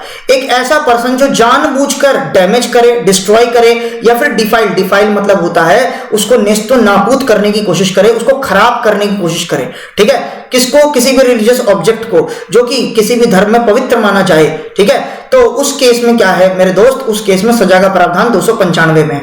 295 ए क्या बोलता है कि पनिशमेंट किसी ऐसे पर्सन को जो बोलकर, लिखकर, साइंस के द्वारा या फिर दर्शाकर, मतलब ऑनलाइन माध्यम से भी, जो जानबूझकर बुरी नीति से, मतलब जिसके दिमाग में बहुत बुरा भरा हुआ है, ठीक है, किसी धर्म के विषय में बुरी नीति से यदि दुख पहुंचाने की कोशिश करे किसी समाज के विशेष, किसी धर्म विशेष वर्ग को, तो उस केस में भी सजा का प्रावधान 295 ए के तहत है। क्लियर। नेक्स्ट, तो मेरे दोस्त देखो ये वहां पर जो 295 में बात की गई है फिजिकल डैमेज की बात है। फिजिकल डैमेज जैसे किसी की मूर्ति तोड़ देना, किसी के धर्म स्थल को वहां पर नुकसान पहुंचा देना, है ना। मान लो कोई मस्जिद बनी हुई है, कोई मंदिर बनी हुई है, उसकी ईंट आपने उखाड़ के फेंक दी, तो वो आता है 295 में। जबकि यहां पर क्या है, सॉफ्ट तरीके से है, मतलब वर्ड्स में स्पोकन, यहां कोई फिजिकल डैमेज नहीं हो रहा है, ठीक है। नेक्स्ट, प्रिवेंटिव डिटेंशन, ये भी बहुत ज्यादा न्यूज में रहा है मेरे दोस्त। प्रिवेंटिव डिटेंशन, आपको पता है डिटेंशन क्या होता है? डिटेंशन होता है किसी को बंद कमरे में रख लेना, है ना। डिटेंशन का मतलब होता है घेराबंदी कर लेना, किसी को फ्री ना छोड़ना, ठीक है, उसकी फ्रीडम पे कंट्रोल पा लेना, ठीक है, नजर बंद कर लेना, इस तरीके से भी बोल सकते हो आप डिटेंशन। तो देखो बंका स्नेहा श्रीनिवास और state of versus Banka Sneha Sheela versus, ये शीला है right, versus state of Telangana का केस है, जिसमें सुप्रीम कोर्ट ने ये बोला कि प्रोविजन जो है प्रिवेंटिव डिटेंशन का वो इन्वोक नहीं किया जा सकता over apprehension of law and order problems but in cases where public order is directly affected. देखो सुप्रीम कोर्ट ने ये बात साफ कर दी कि प्रिवेंटिव डिटेंशन जो पुलिस द्वारा किया जाता है ये तब नहीं किया जा सकता जब लॉ एंड ऑर्डर प्रॉब्लम का खतरा हो। बात समझना, लॉ एंड ऑर्डर प्रॉब्लम का यदि किसी व्यक्ति विशेष से खतरा लगता है तो हर बार प्रिवेंटिव डिटेंशन उस पर लगाना कि मेरे को लगता, पुलिस को यदि लगता है कि यार ये व्यक्ति जो है ना ये ना चोरी कर सकता है, तो मैं इसको पहले ही अपनी गिरफ्त में ले लूं ताकि चोरी रुक जाए। बात समझना, ताकि चोरी हो ही ना पाए। इस केस में सुप्रीम कोर्ट ने कहा कि हर बार प्रिवेंटिव डिटेंशन इस तरीके से नहीं चलेगा, समझे, क्योंकि मात्र शक के बिना पर कि ये लॉ एंड ऑर्डर प्रॉब्लम कर सकता है उसको आप गिरफ्तार नहीं कर सकते। लेकिन हाँ, यदि किसी व्यक्ति विशेष से एक लार्जर ग्रुप ऑफ पब्लिक, मतलब एक व्यक्ति को खतरा नहीं है उससे कई लोगों को यदि खतरा है, पूरे पब्लिक में, समाज को यदि खतरा है किसी व्यक्ति से, तब उस व्यक्ति को लिया जा सकता है कस्टडी में। समझे भाई? तो पब्लिक ऑर्डर को जब खतरा आए ना, आपको लगे, यदि पुलिस को ऐसा लगता है कि पब्लिक ऑर्डर खतरे में पड़ सकती है इस व्यक्ति के किसी कार्य की वजह से, तब उस व्यक्ति को हिरासत में लिया जाएगा। समझे भाई? उसे डिटेंशन में लिया जाएगा। लेकिन मात्र इस बिहाफ पर कि पुलिस को यदि खतरा लगता है इस व्यक्ति से, किसी एक पर्सन को या समाज के किसी छोटे तबके को लॉ एंड ऑर्डर का प्रॉब्लम होगा, तो पुलिस गिरफ्त में नहीं ले सकती, क्योंकि पुलिस गलत फायदा भी उठाती है इस तरीके से इस लॉ का। नेक्स्ट, प्रिवेंटिव डिटेंशन क्या है? आपको पता है प्रिवेंटिव डिटेंशन के खिलाफ जो गवर्नमेंट है उसके गलत फायदे उठाने के खिलाफ लोगों को मौलिक अधिकार दिए गए हैं हमारे संविधान द्वारा। तो प्रिवेंटिव डिटेंशन क्या है? ये एक ऐसा एक्शन है जिसमें किसी भी व्यक्ति को डिटेन कर लिया जाता है, हिरासत में ले लिया जाता है, पुलिस उसे गिरफ्तार कर लेती है। किस ग्राउंड पर? सिर्फ शक के बिना पर कि ये पर्सन कुछ गलत कर सकता है। समझे भाई? ये कहां दिया गया है? Section 151 criminal procedure code 1973। तो 1973 का सीआरपीसी जो है उसमें उसके सेक्शन 151 में ये बात साफ कर दी गई है। नेक्स्ट, क्या ये फंडामेंटल राइट में भी सर कहीं मेंशन्ड है? बिल्कुल, आर्टिकल नंबर 22 जो है हमारे संविधान का, वो हमको प्रोटेक्शन, मान लो कि मैं एक व्यक्ति हूं और पुलिस को किसी ने जाकर बोल दिया कि सर आपको पता है ये व्यक्ति ना चोरी करने वाला है, हो सकता है उस व्यक्ति ने मुझसे कोई ऐसी दुश्मनी या कोई रंजिश हो उसकी मुझसे, उसका फायदा उठाते हुए उसने पुलिस को जाकर मेरे खिलाफ गलत खबर दे दी, पुलिस के कान भर दिए कि सर ये व्यक्ति ना आज यहाँ चोरी करने वाला है ना, और उससे नुकसान होने वाला है, प्लीज इसको गिरफ्तार कर लीजिए। तो यार ऐसे तो कोई भी मेरे खिलाफ बड़ा भड़का देगा, पुलिस को जाके भड़का देगा और पुलिस मुझे गिरफ्तार करके ले जाएगी सिर्फ शक के बिना पर, जबकि हो सकता है मैं बहुत अच्छा व्यक्तित्व का व्यक्ति हूं। ठीक है, तो इसी से प्रोटेक्शन के लिए, मुझे प्रोटेक्शन देने के लिए संवैधानिक अधिकार मिला है, मुझे मौलिक अधिकार दिया गया संविधान द्वारा कि पुलिस मुझे अरेस्ट ना कर पाए या फिर डिटेंशन ना कर पाए, और यदि कर भी ले तो मेरे पास अधिकार होना चाहिए कि मैं अपना बचाव कर सकूं, मैं अपना पक्ष रख सकूं। ठीक है, ऐसा नहीं कि पुलिस गिरफ्तार करके ले गई, किसी को कानो कान खबर नहीं है, मुझे अपनी हिरासत में लेके वहीं पे कस्टडी में मार पीट रही है। तो मुझे कुछ प्रोटेक्शन दिए गए हैं, मुझे कुछ राइट्स हैं प्रोटेक्शन का। ठीक है, आर्टिकल क्या बोलता है कि सर्टेन राइट्स दिए गए हैं इंडिविजुअल को। जैसे क्या क्या राइट्स मिले हुए हैं मुझे ये बात पता होनी चाहिए कि पुलिस ने मुझे किस बिहाफ पर अरेस्ट किया है। ध्यान से सुनना, मुझे ये बात पता होनी चाहिए, ये मेरा अधिकार है कि मुझे ये बताए पुलिस कि आपने मुझे अरेस्ट क्यों किया है। दूसरा, मुझे कंसल्ट करने का अधिकार होना चाहिए, मतलब मैं अपने वकील से कंसल्ट कर सकूं, मैं अपने रिलेटिव से कंसल्ट कर सकूं कि मैं यहां से कैसे निकलूं। ठीक है, और तीसरा कि मुझे अपना केस लड़ने के लिए अपना वकील हायर करने का भी अधिकार होना चाहिए।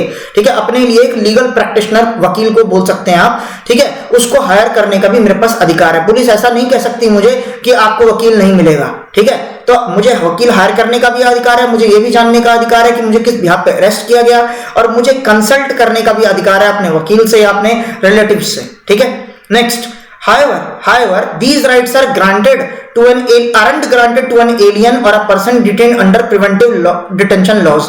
तो देखो भाई, ये जो अधिकार है ये एक सामान्य व्यक्ति को मिले हुए हैं, लेकिन मान लो कोई व्यक्ति बहुत बड़ा क्रिमिनल है, ठीक है, वो एक बार जेल जा चुका है और वो एक बार जेल जाने के बाद उसे छोड़ दिया गया, लेकिन अब उससे समाज को दोबारा खतरा है, तो फिर भैया उसे अरेस्ट किया जा सकता है और उसे ये अधिकार फिर नहीं भी हो सकता है मिले।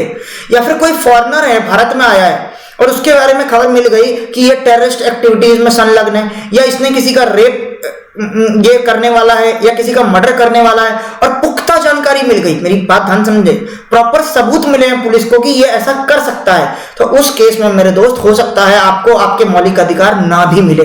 क्लियर है? नेक्स्ट न्यूज है हमारा right to protest. Right to protest, protest करने का अधिकार है हमें या नहीं? तो देखो भाई, मेरे को एक बात बताओ, आपका आर्टिकल जो 19 है वो क्या बोलता है? Article 19 clause 1, right of freedom of speech and expression, मतलब आपको बोलने का और अपनी बातों को एक्सप्रेस करने का अधिकार है। लेकिन बातों को बोलने और एक्सप्रेस करने में प्रोटेस्ट भी तो आ गया। जैसे आपको पता है लोग धरना देते हैं, ठीक है? तो धरना देना क्या है? एक अधिकार है कि हमारी मांगे पूरी करो, हमारी मांगे पूरी करो, हम बैठेंगे यहाँ पर। तो ये प्रोटेस्ट करने का भी क्या है? एक अधिकार है। लेकिन इसके पीछे क्या है? रीजनेबल रेस्ट्रिक्शंस हैं। जैसे दिल्ली के अंदर आपने सुना होगा कि जब सीएए एनआरसी का विरोध हो रहा था तो कुछ लोग जो हैं वो मेन रोड जहां पर लोगों का आवागमन है, जहां पर गाड़ियां चलती हैं, ठीक है, वहां पर लोग आके धरना दे रहे हैं। तो एक बार बताओ, आप अपने अधिकार का पालन कर रहे हो, आपको अधिकार दिया है संविधान ने कि आप धरने पे बैठ सकते हो, आप सरकार का विरोध कर सकते हो, आप सरकार की पॉलिसीज का विरोध कर सकते हो, वेल एंड फाइन। लेकिन विरोध करते हुए आपको यह अधिकार किसने दिया कि आप दूसरों के मौलिक अधिकार को खतरे में डाल दो? भाई दूसरों का भी तो मौलिक अधिकार है कि उनको क्या मिले? साफ रोड मिले। दूसरों का भी तो मौलिक अधिकार है कि उनका आवागमन डिस्टर्ब ना हो। तो ये बात ध्यान रखिए, अपने मौलिक अधिकार का पालन करते वक्त आपको ये बात ध्यान रखनी पड़ेगी कि दूसरों के मौलिक अधिकार का हनन ना हो। दूसरों के मौलिक अधिकार भी फॉलो होना उतने ही ज्यादा जरूरी हैं। क्लियर है? दूसरों के फंडामेंटल राइट्स का भी प्लीज रिस्पेक्ट करना सीखिए, ठीक है? तो देखिए, रिसेंटली सुप्रीम कोर्ट ने right of protest of farmers, आपको पता है किसान बिल जो आया था, फार्म लॉज 3 आए थे, उसके विरोध में किसान क्या कर रहे थे? बॉर्डर जो दिल्ली हरियाणा का बॉर्डर है या दिल्ली यूपी का, उसे घेर कर बैठे हुए थे। तो भैया लोगों के आवागमन में दिक्कत होगी, ट्रैफिक प्रॉब्लम्स होंगी, जो लोगों का सामान है, जो लोग व्यापार करते हैं, बिजनेसमैन, उनको घाटा होगा, उनके सामान को पहुंचने में देरी होगी, हाईवे ब्लॉक करके बैठे हुए हैं। तो भैया राइट, फार्मर्स को प्रोटेस्ट करने का राइट है, लेकिन उनको कोई अधिकार नहीं है कि वो ट्रैफिक को या फिर पब्लिक की मूवमेंट को रोकें, ठीक है? तो राइट ऑफ प्रोटेस्ट कहां दिया गया है? आर्टिकल 19(1) क्लॉज नंबर ए, ठीक है, and article 1 clause number B, जिसमें राइट ऑफ प्रोटेस्ट को क्या बोला गया है? Fundamental right. तो याद रखना मेरे दोस्त, कोई पूछ ले आपसे कि राइट ऑफ प्रोटेस्ट एक फंडामेंटल राइट है या नहीं? बिल्कुल है, ठीक है? नेक्स्ट इसमें क्या अधिकार है? कि लोग एक जगह जमा हो सकते हैं, लेकिन याद रहे जब लोग जमा होंगे तो उनके पास कोई भी हथियार नहीं होने चाहिए। तो लोग आपस में इकट्ठे हो सकते हैं, ये उनका फंडामेंटल राइट है, बट उनके पास कोई हथियार नहीं होने चाहिए। नेक्स्ट, अपने व्यूज को एक्सप्रेस करने के लिए, ठीक है? नेक्स्ट आइए अब, तो देखियो, सरकार की गलत नीतियों के खिलाफ आप इकट्ठे हो सकते हैं, आपको पूरा अधिकार है, लेकिन आपके हाथ में कोई हथियार नहीं होना चाहिए। नेक्स्ट, ये एक एब्सोल्यूट राइट नहीं है, मैंने आपको पहले ही बोला कि ये एब्सोल्यूट राइट नहीं है, इसके साथ आती हैं कुछ रीजनेबल रेस्ट्रिक्शंस, और मैंने आपको रेस्ट्रिक्शन बता दिया कि आप दूसरों के मौलिक अधिकार का हनन नहीं कर सकते, ठीक है भाई? और ये रेस्ट्रिक्शंस कहां दी गई हैं? आर्टिकल 19 क्लॉज 2 और आर्टिकल 19 क्लॉज 3 में, ठीक है? नेक्स्ट, अपना नेक्स्ट न्यूज है राइट टू बी फॉरगॉटन, भूलने का अधिकार। देखो, दिल्ली हाई कोर्ट ने यह बात अपहेल्ड की है कि राइट टू बी फॉरगॉटन, एक इंडिविजुअल के पास ये भी एक अधिकार होना चाहिए, समझे भाई? राइट टू बी फॉरगॉटन है क्या? थोड़ा कंफ्यूजिंग है, लेकिन ध्यान से सुनना, आपको क्लियर कट समझ में आ जाएगा। ये किसी व्यक्ति का अधिकार है जिसमें वो किसी भी अपनी कोई पर्सनल इंफॉर्मेशन को पब्लिक प्लेस से रिमूव करवा सकता है। मान लो कि कोई महिला है जिसके साथ कोई रेप हुआ, आज से सपोज करो 5 साल पहले, लेकिन आज की डेट में वो महिला प्रोग्रेस कर रही है। लेकिन क्या होता है, प्रोग्रेस करते करते 5 साल बाद वो किसी ऑफिस में एक अच्छे पोस्ट पर रिक्रूट हुई, लेकिन अचानक से गूगल के ऊपर कोई व्यक्ति जाता है जो उससे मान लो दुश्मनी निकालना चाहता हो, या इन जनरल भी गूगल के ऊपर या किसी साइट पर उसकी गलती से वो वीडियो सर्कुलेट हो गई। तो आज वो महिला जो पुरानी चीजों को भुलाकर अपने काम में संलग्न थी, एक अच्छे पोस्ट पे थी, अपने जीवन का अच्छा निर्वहन कर रही थी, आज अचानक से उसका अतीत उसके सामने आ जाता है, जिसकी वजह से उसकी नौकरी खतरे में पड़ जाती है। तो मेरे को एक बात बताओ, क्या उस महिला का यह फंडामेंटल राइट नहीं होना चाहिए कि वो अपनी पास्ट इंफॉर्मेशन को हर जगह से हटवा सके, अपने अतीत को भुला सके? हर जगह से, देखो हर जगह से मतलब कोई भी ऐसा प्लेटफॉर्म नहीं होना चाहिए जहां से उसका अतीत उसके सामने बार बार आए। तो उसका पास ये मौलिक अधिकार होना चाहिए कि उसे उसके इतिहास को इरेज कर दिया जाए, जो इतिहास गलत है।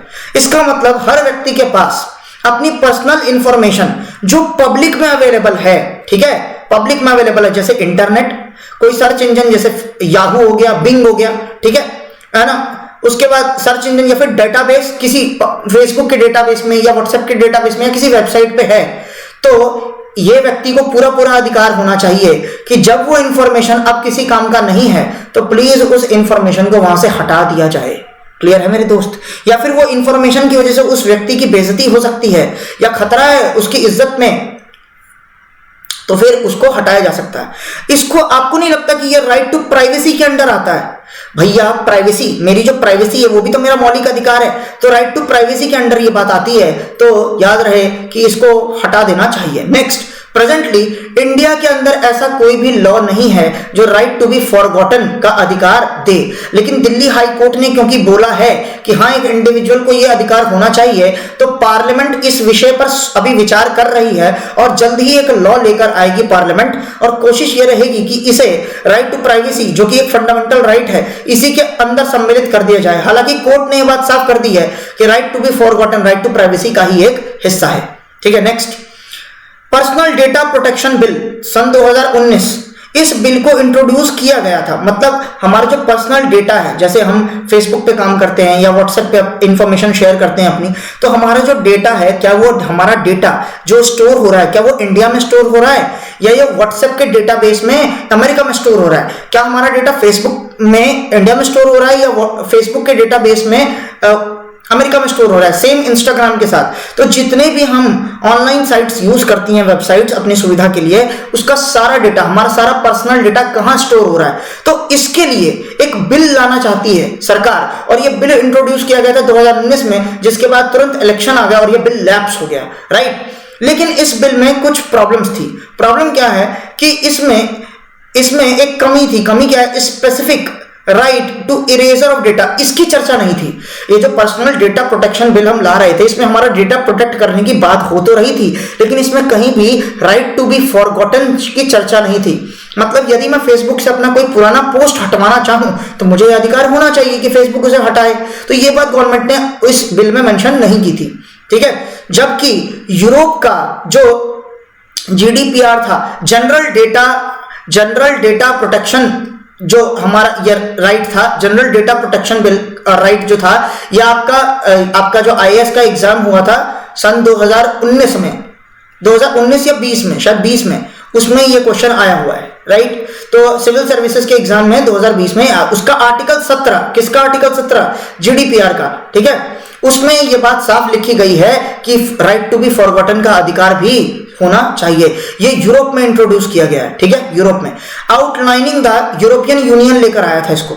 Next, outlining the circumstances to which an individual can exercise their right to be forgotten. तो जिस तरीके से यूरोप के जीडीपीआर में जनरल डेटा प्रोटेक्शन राइट जो बिल है, इसमें इंट्रोड्यूस किया गया था राइट टू बी फॉरगॉटन, इसी तरीके से हमारे पर्सनल डेटा प्रोटेक्शन बिल में भी इंट्रोड्यूस किया जाना चाहिए ये राइट टू बी फॉरगॉटन, ठीक है।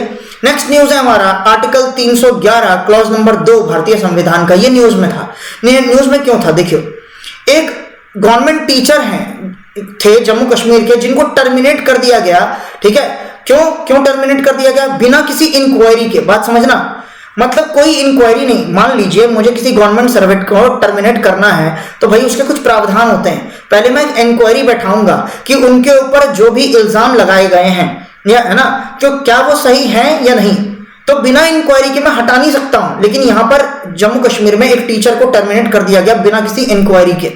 तो देखो क्या है, आर्टिकल 311 यहां पर आ गया न्यूज में। आर्टिकल 311 का क्लॉज नंबर 2 ये बोलता है कि इंक्वायरी हटाने से पहले, किसी भी गवर्नमेंट सर्वेंट को हटाने से पहले एक इंक्वायरी होना बेहद जरूरी है। समझे भाई?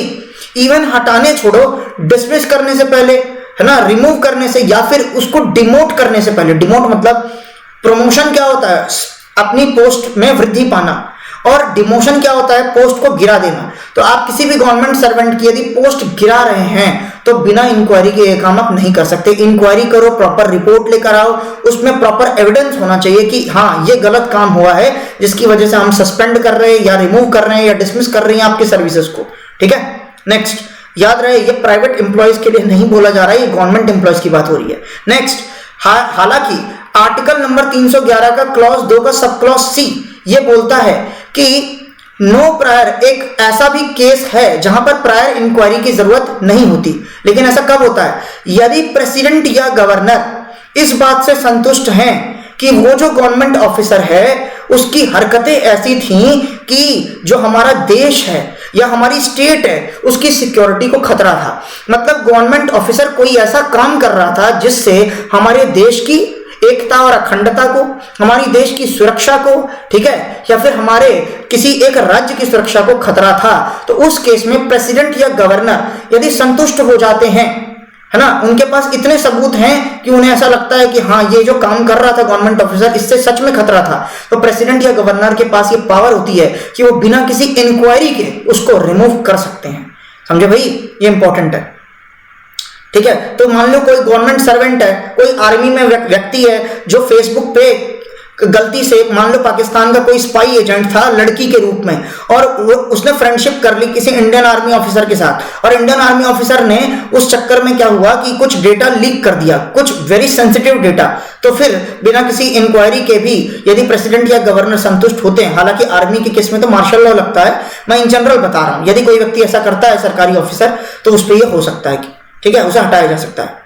नेक्स्ट आता है हमारा news foreigners tribunal, foreigners tribunals. ये इंपॉर्टेंट है क्योंकि जो सीए एनआरसी की का एक्सरसाइज चला था ना आसाम में, वहां पर ये न्यूज में आ गया था, ये पिछले साल भी न्यूज में था। तो देखो आसाम गवर्नमेंट ने ऑर्डर दिया है स्टेट पुलिस की बॉर्डर विंग, देखो स्टेट पुलिस की जो बॉर्डर को कंट्रोल, तो स्टेट पुलिस में एक हिस्सा होता है ऐसी पुलिस का जो बॉर्डर पे निगरानी रखती है, ठीक है, not to forward any case against Gurkhas to the foreigners tribunals. मतलब गोरखा, जो गुरखा है ना, गुरखा जो आपको पता है ना, गुरखा ज्यादातर कहां होते हैं? नेपाल में। तो जो नेपाल से गुरखा आसाम में है उनको फॉरेनर ट्रिब्यूनल में ना भेजा जाए उनके केसेस को। ये बात किसको बोली है? बॉर्डर की पुलिस को बोला है, ठीक है। तो जो गुरखा हैं उनके केस फॉरेनर ट्रिब्यूनल में ना जाएं, ये बात उन्हें बोला है, ध्यान रहे, ठीक है। तो देखो फॉरेनर ट्रिब्यूनल होते क्या है उसके बारे में जानते हैं। ट्राइब्यूनल क्या होता है यार? एक छोटे कोर्ट की तरह काम करता है ट्राइब्यूनल। तो बेसिकली हम इसे बोलेंगे क्वाजी जुडिशियल। क्वाजी मतलब पूर्ण रूप से जुडिशियल बॉडी नहीं है, जैसे supreme court, high court, district court होते हैं ना, उस तरीके से पूरा जुडिशियल बॉडी नहीं है, क्वाजी जुडिशियल है, ठीक है। Established as per foreigner tribunal order of 1964, बहुत ज्यादा इंपॉर्टेंट है मेरे दोस्त, याद रखना, ठीक है। फॉरेनर ट्राइब्यूनल ऑर्डर 1964 में, ठीक है। यहां पर क्या है, ये ओपिनियन देते हैं, देखो ये वर्डिक्ट नहीं देते, ये ओपिनियन देते हैं कि कोई पर्सन फॉरेनर है या नहीं। तो कैसे पता चलेगा कोई पर्सन फॉरेनर है या नहीं? मैं या आप नहीं तय करेंगे, कौन तय करेगा? फॉरेनर्स ट्रिब्यूनल तय करेगा, ठीक है। किसके अकॉर्डिंग तय करेगा? Foreigner tribunals act of 1946। Foreigner tribunal act जो है 1946 का, उसके हिसाब से तय होगा कि ये फॉरेनर है या नहीं, ठीक है। नेक्स्ट, फॉरेनर्स एक्ट ऑफ 1946 जो है, ठीक है, एम्पावर सेंट्रल गवर्नमेंट को यह अधिकार देती है कि वो कुछ प्रोविजंस बना सके, ठीक है, किसके रिगार्डिंग? फॉरेनर की एंट्री, फॉरेनर को एंट्री देनी है या फॉरेनर को देश से बाहर भेजना है, इसके बारे में जो गाइडलाइंस बनाई जाएंगी वो कौन बनाएगा? सेंट्रल गवर्नमेंट बनाएगी। स्टेट गवर्नमेंट के पास ये अधिकार नहीं है, क्योंकि फॉरेनर मतलब देश की बॉर्डर पार करने का बात सामने आ जाता है। जब देश के बॉर्डर की बात आती है तो स्टेट गवर्नमेंट का वहां पर कोई भी काम नहीं होता, ठीक है। नेक्स्ट, इसको पहली बार फॉरेनर ट्रिब्यूनल का गठन, देखो एक्ट तो आ गया था 1946 में, जबकि पहली बार गठन कब किया गया था? इस ऑर्डर के तहत किया गया था, 1964 के ऑर्डर के तहत। तो 1964 में पहली बार गठन किया गया था, ठीक है। और ये ज्यादातर कहां किया गया है? असम में। ज्यादातर क्या आसाम में ही किया गया? क्यों? क्योंकि बांग्लादेश में ना 1971 के बाद शरणार्थी आने लग गए थे, ठीक है। तो पहले ही आसाम में देखा गया था कि जो देखो जो बांग्लादेश है वो भले ही 1971 में बना, लेकिन पहले उसे क्या बोलते थे? ईस्ट पाकिस्तान। तो था तो वो हमारे लिए फॉरेन ना, ईस्ट पाकिस्तान पाकिस्तान का हिस्सा था। तो उसमें से क्या हो रहा था, कुछ शरणार्थी जो थे वो बाहर निकल के समय समय पर आसाम में, बंगाल में यहां पर आ रहे थे। तो आसाम के अंदर फॉरेनर ट्रिब्यूनल का गठन 1964 में ही कर दिया गया था, इसी बात को ध्यान में रखते हुए, ठीक है। वरना क्या होता, वहां से लोग लगातार आते रहते, और यदि फॉरेनर में और वो वहां के निवासी में यदि कोई भेदभाव होता ही नहीं, तब तो वहां की जनसंख्या लगातार बढ़ती रहेगी, वहां का कल्चर डिस्ट्रॉय हो जाएगा, ठीक है। तो लोगों ने आवाज उठाई और उसी बिहाफ पर फॉरेनर ट्रिब्यूनल का गठन किया गया ये पहचानने के लिए कि कौन फॉरेनर होगा और कौन नहीं होगा, और इस विषय पर कि फॉरेनर को रखना है या बाहर भेजना है, इस विषय पर सारी पावर किसके पास है गाइडलाइन बनाने की? सेंट्रल गवर्नमेंट के पास। ठीक है, नेक्स्ट, देश के बाकी हिस्से में, देखो आसाम में तो ये हो गया, देश के बाकी हिस्से का क्या? देश के बाकी हिस्से में, ठीक है, जो फॉरेनर है it is apprehended by police for staying illegally. यदि कोई फॉरेनर इलीगल तरीके से देश के किसी भी हिस्से में रह रहा है आसाम के अलावा, तो वहां पर पुलिस उसे क्या कर सकती है? प्रोसिक्यूट कर सकती है और लोकल कोर्ट में उसका मुकदमा चल सकता है। ठीक है, और उसको लेटर क्या कर सकता है? डिपोर्ट किया जा सकता है उसके अपने देश में या फिर किसी डिटेंशन सेंटर में। डिटेंशन सेंटर मतलब जहां उसको रख लिया जाएगा बंद करके, वहां पर डिटेंशन सेंटर में। तो आपने बहुत न्यूज सुनी होगी, आसाम में जो भी सीएए एनआरसी की लिस्ट से बाहर हो गए थे उन्हें डिटेंशन सेंटर में ले जाया जा रहा था। ठीक है, चलिए नेक्स्ट, फॉरेनर ट्रिब्यूनल्स में दो तरीके के केस आ सकते हैं। पहला case, those against whom a reference has been made by the border police. देखो भाई, बॉर्डर पुलिस ने यदि एक रेफरेंस दिया है कि देखो सर ये बॉर्डर पार करके आया है तो ये फॉरेनर है, उस केस में जा सकता है। और दूसरा कब जा सकता है? जिसका इलेक्टोरल रोल में नाम ना हो, मतलब जो डाउटफुल वोटर की कैटेगरी में आता है, डी वोटर। यही हुआ था सीए एनआरसी जब हुई थी ना आसाम में, तो 19 लाख में से मात्र 14 लाख लोग ही आ पाए थे, 5 लाख लोग बाहर हो गए थे। सोचो, जो 5 लाख लोग सीए एनआरसी से बाहर हो गए वो तो फॉरेनर बन गए ना एक तरीके से। ठीक है, क्यों, कैसे बने थे वो फॉरेनर? क्या बॉर्डर पुलिस ने बोला था कि ये फॉरेनर है? नहीं, वो पहले से ही असम में रह रहे थे, लेकिन इलेक्टोरल रोल में उनको डी वोटर बताया गया था इन 5 लाख लोगों को। इसी बिहाफ पर इनको फॉरेनर रख दिया गया और इनको डिटेंशन सेंटर्स में डाल दिया गया। ठीक है, नेक्स्ट, जो फॉरेनर ट्रिब्यूनल होगा उसके हेड कौन होंगे? उसके हेड एक मेंबर होंगे जो एक रिटायर्ड जुडिशियल ऑफिसर हैं, या फिर कोई सीनियर ब्यूरोक्रेट मतलब हाई लेवल का आईएएस ऑफिसर, या फिर कोई लॉयर जिसको कम से कम 7 साल की लीगल प्रैक्टिस का अनुभव हो। कम से कम 7 साल का अनुभव होना चाहिए। ठीक है, एक्सपीरियंस होना चाहिए। ठीक है, नेक्स्ट, 2019 में मिनिस्ट्री ऑफ होम अफेयर्स ने अमेंड किया फॉरेनर ट्रिब्यूनल ऑर्डर 1964 का। तो कोई पूछे कि क्या अमेंडमेंट हुई है अभी तक इस ऑर्डर में, तो आप बोलेंगे यस, अमेंडमेंट हो चुकी है। कब हुई है? 2019 में। ठीक है, कौन अमेंड करता है? किसके पास पावर है अमेंड करने की? देखो, सिटीजनशिप की जब बात आती है और बात जब फॉरेनर ट्रिब्यूनल्स की आती है तो होम मिनिस्ट्री की बात होती है ये। ठीक है, याद रखना इंपॉर्टेंट है। इसमें ये डिस्ट्रिक्ट मजिस्ट्रेट जो हैं हर स्टेट और यूनियन टेरिटरी का, उनको पावर दिया गया कि वो अपने अपने स्टेट और अपने अपने यूनियन टेरिटरी में ट्राइब्यूनल्स का गठन करें। जैसे ट्राइब्यूनल किसके पास थे? आसाम के पास। उसी तरीके से ट्राइब्यूनल का गठन किया जाएगा हर स्टेट और यूनियन टेरिटरीज में। किसको दी गई पावर? डिस्ट्रिक्ट मजिस्ट्रेट को। किसने दी? मिनिस्ट्री ऑफ होम अफेयर्स ने दी। ठीक है, किस लिए दी? ये डिसाइड करने के लिए कि कोई व्यक्ति भारत में इलीगली रह रहा है या नहीं, मतलब वो फॉरेनर है या नहीं। तो जैसे आसाम में फॉरेनर ट्रिब्यूनल ये बात तय करते थे कि कोई व्यक्ति फॉरेनर होगा या नहीं, वैसे ही हर स्टेट में और यूटी में डिस्ट्रिक्ट मजिस्ट्रेट को यदि लगता है कि बहुत सारे लोग ऐसे हैं जो इलीगली यहां पर आए हुए हैं और फॉरेनर हैं या नहीं ये तय करना है, तो वो ट्रिब्यूनल का वहां पर गठन करवा सकते हैं। नेक्स्ट, अर्लियर, इससे पहले 2019 से पहले ये पावर किसको दी गई थी? टू कॉन्स्टिट्यूट, ये सेंटर के पास हुआ करता था खाली, लेकिन अब ये सेंटर से डिस्ट्रीब्यूट होकर किसके पास चली गई है? उस स्टेट या फिर उस यूनियन टेरिटरी के अंदर जो डिस्ट्रिक्ट मजिस्ट्रेट हैं वो अपने अपने डिस्ट्रिक्ट में ट्रिब्यूनल का गठन करेंगे। पहले हर ट्रिब्यूनल का गठन कौन करता था? सेंटर करता था। क्लियर? चलिए दोस्तों, तो आज की क्लास खत्म हुई और हम मिलेंगे अपने नेक्स्ट क्लास में पार्ट नंबर 5 के साथ। एक पर्टिकुलर पार्ट हमने कॉन्स्टिट्यूशन से रिलेटेड जितनी भी 8 महीने की न्यूज थी पॉलिटी में वो हमने कवर कर लिया है। ठीक है, अगले पार्ट में हम स्टेट लेजिस्लेचर, पार्लियामेंट और लोकल गवर्नमेंट से रिलेटेड जो भी न्यूज है उसको कवर करेंगे। ठीक है, तो पार्ट नंबर 5 और 6 हमारा होगा स्टेट लेजिस्लेचर, पार्लियामेंट और लोकल गवर्नमेंट के ऊपर। उसके बाद हम कंटिन्यू रखेंगे अपनी पॉलिटी की सीरीज जब तक पूर्ण रूप से हम PT 365 कवर ना कर लें। Till then take care, goodbye. और यदि हम आपको हमारा इनिशिएटिव अच्छा लगे तो प्लीज हमारे चैनल को सब्सक्राइब कीजिए, हमारे वीडियो को लाइक कीजिए और शेयर कीजिए। Till then take care, goodbye, thanks.